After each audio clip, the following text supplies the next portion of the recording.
All right, 2001 Toyota Avalon with the 3.3 in it. We are chasing a high idle problem on this puppy. I have already pulled the idle air control valve, cleaned it up, make sure it was moving freely, reassembled the whole thing while cleaning the throttle body, and it did not help us. So I actually unplugged it at the end of my last video, which I will link up here if you would want to start there. But yeah, when I unplug it while it's driving, it will drop the RPMs from about 2,500 to like 1,200, which is still way too high. So unplugging that idle air control valve should like drop it down to like 500, maybe even make it stumble and struggle. So it's pretty wild that it still idled that high. That tells me air's coming in elsewhere. So we're about to yank the intake. He's got an oil leak out of the valve cover below it that I want to fix for him while we're there. So we're just gonna go ahead and pull this thing. It sounds like it has a leak. I have not been able to definitively find the leak with brake cleaner or propane or anything. But alas, we're just gonna kind of shot in the dark this thing. Once I get it off, I can inspect it to see if it's got a crack in it anywhere or anything along those lines as well. So I just want off the car to look it over. Worst case scenario, I'm swapping out the single gasket, putting it back together. So let's just get in there and get to work. So if you want to see how to pull the throttle body, that was in the previous video that I linked. I'm going to pick up after that throttle body's off, and then we'll go with removing the rest of the intake. Here we are, throttle body is off. So we're gonna start by getting this upper intake area off here.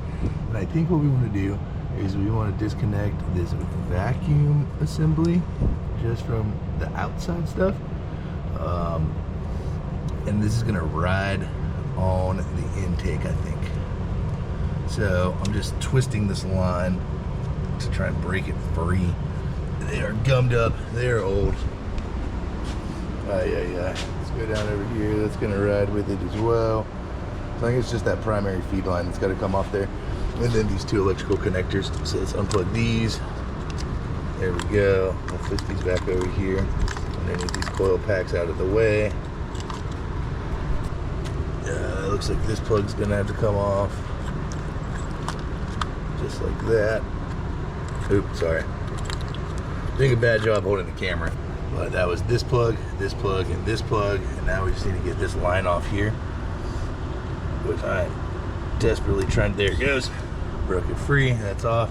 I heard the vacuum bleed off too, so I know it's not leaking right there. That's good. Now I think, I won't be able to show this on camera, but there's a bracket right here that I'm putting my hand on. I do believe that is bolted to the backside of the intake along with some ground wires right there. So we'll have to take these nuts off and this little like PCV hose thingy off right there. And then we're gonna have to figure out how to unbolt this thing on the backside here that the AC line's basically in the way of. Now I feel it, there's a 12 mil bolt back there. That one's gonna have to be done by feel. But once we get that couple of stuff stripped off right there, we'll take this OBD port off of its mount and we'll set it to the side. And then I think we're ready to unbolt this puppy. One eternity later. All right, so got the ground cables off and the OBD connector and stuff. That's really straightforward. The nut on the backside here, the bolt, I'm sorry. It is a 14 millimeter bolt. There's always one fastener. Look at this, I cut my wrist trying to get it. That is either put there out of what I'm gonna say job security probably, or negligence, one of the two. And that's that on this job, dude. Holy guacamole, is that in the worst spot possible. So, I'll show you what I ended up figuring out to do. You have to reach your hand in through here. I even took the cap off of the AC port to get that little bit of space. Your hands better be small or it's gonna hurt like mine. You're gonna go in, you'll see this line right back here that I'm touching with my finger.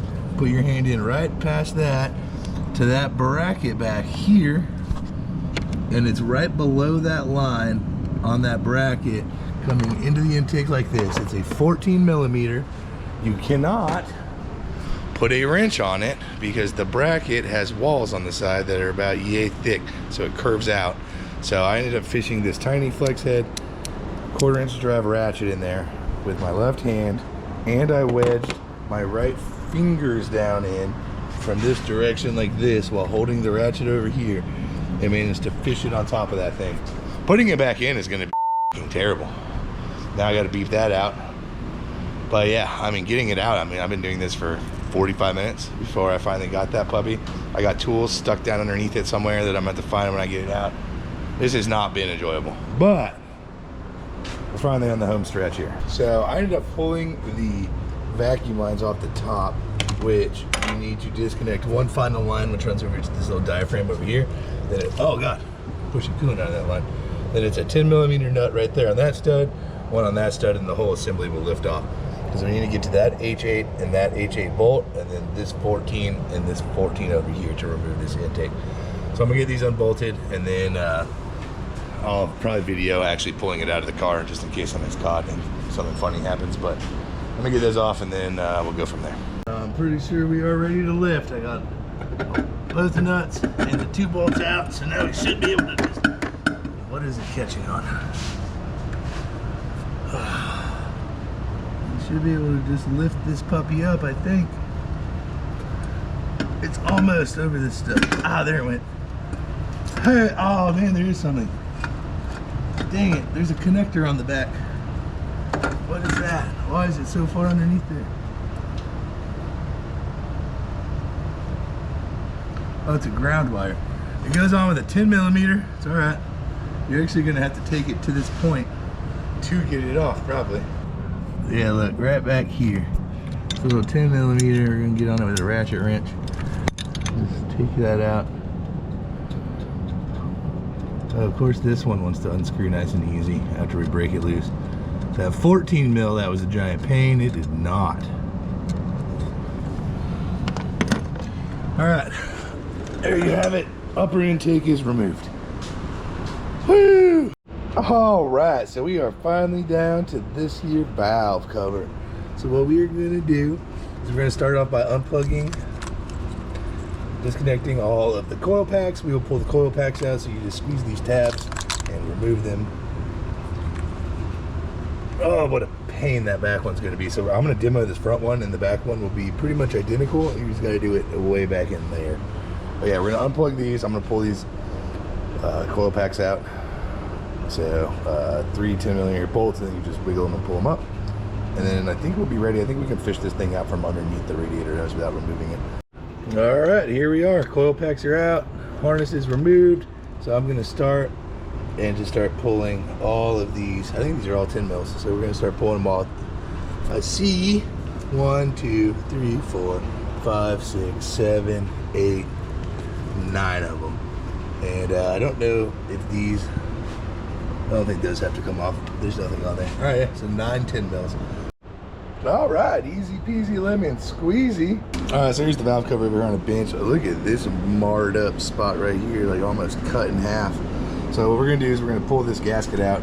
You just grab it and pull it out just like this. And this will go in the garbage can. And you also have these little inserts in here that have to come out, I think.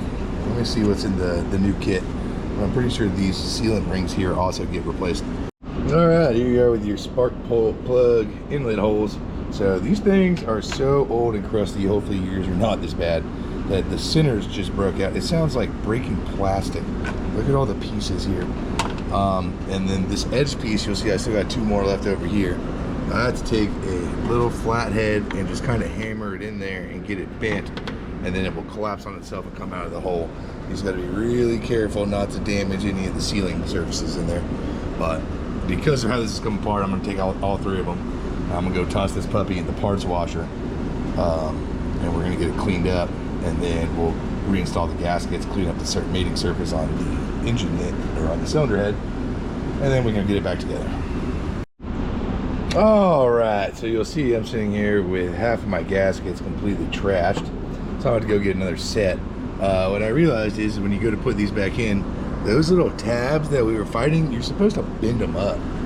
And then also, these go in with the like retainy ring. So like with this, where you can see the spring ring, that goes downward, which is counterintuitive, because you'll see this little bevel down here, which looks like the top of this bevel should sit in it, but it does not. It goes in this direction. So we will get this pushed down in there now,